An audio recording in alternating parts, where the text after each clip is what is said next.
If I had to guess, every single one of you listening right now has eaten Chipotle at least once in your life. From burritos to bowls, this food chain is growing consistently in popularity, and with 3,592 locations across the US, the chances are there is a store close by to you. An example of this is the Chipotle Mexican Grill located in the Old Corner Bookstore, a building and location historically protected by the Freedom Trail that resides on the corner of School and Washington Streets in downtown Crossing. The foundation called Historic Boston Incorporated, or HBI, a nonprofit organization that works with local partners to identify and redevelop historically significant buildings in Boston's neighborhoods, and which had a large hand in saving this building from destruction in the 1960s, jokes on their website, how many times have you bought a burrito that supports historic preservation, poking fun at the fact that the building is now a popular fast food chain. However, not everyone shares the same lighthearted opinion about the Old Corner Bookstore's new purpose, but we'll get to that later. First, here are some basics. The Old Corner Bookstore building was erected in 1718 by Thomas Creese and was developed as downtown's oldest running commercial building, beginning as an apothecary shop. As many stores would have looked in the 18th century, the intention was for the commercial activity to take place on the first floor, while the second floor held space for the owner of the store to live, as the spheres of work and home were not yet so highly separated. This followed the popular early Georgian building style found in New England at the time.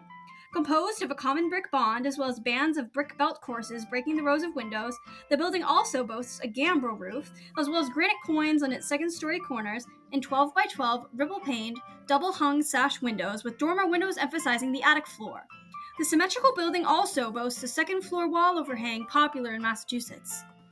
In the 1830s, this building became a budding literary center and home of Ticknor and Fields Publishing Company, where names such as Nathaniel Hawthorne, Ralph Waldo Emerson, Harriet Beecher Stowe, and Henry Wadsworth Longfellow would be first published and brought their manuscripts. The HBI website confirms that HBI's acquisition of the Old Corner Bookstore complex came at a time when the importance of historic preservation was beginning to be acknowledged on a national level, rather than the more grassroots efforts that previously existed. Most notably, the passage of the National Historic Preservation Act of 1966 gave credibility to the movement, clarifying goals and establishing standards for saving the country's most architecturally and historically significant buildings. In the 1960s, during the wave of urban renewal facing Boston, the group Historic Boston came together to ensure that the Old Corner Bookstore would remain standing and open as a commercial space, preserving its history through adaptive reuse. In this way, the outside of the building remains intact while businesses can move in and out of the building, and their leases helped fund its own preservation as well as other projects around the city. Even so, with all this literary history coming from a beautiful historical building, I couldn't help but feel some sadness over the fact that it has lost its literary roots over the years and shifted after the 1960s to house a chain such as Chipotle. I wondered if adaptive reuse had certain limits as to how it could function while still holding general favor.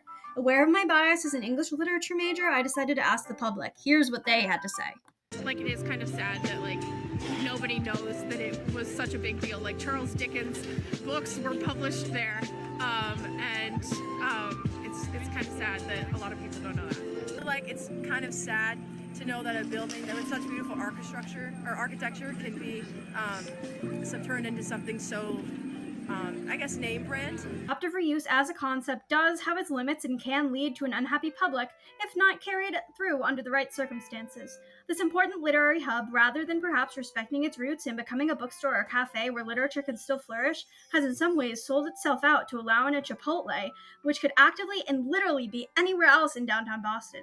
The public and I feel a sense of loss when an old historic building, which could be accessed and used for purposes related to its tradition, is turned over to capitalistic means, even when those means help to support the preservation of the building. Adaptive reuse is an important method of historic preservation that relies on maintaining major historic features and character while rehabilitating the space to be used and occupied by a modern context, and is a method steeply growing in popularity due to its sustainability and its intended preservation of cultural heritage.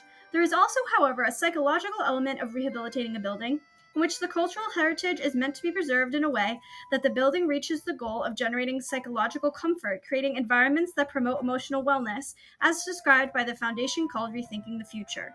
Overall, I found the concept of how preservation is perceived by the public to be interesting, and I would call for better inclusion of the ethos of a site such as this to ensure its most valuable historic period can be reflected and upheld in its current use.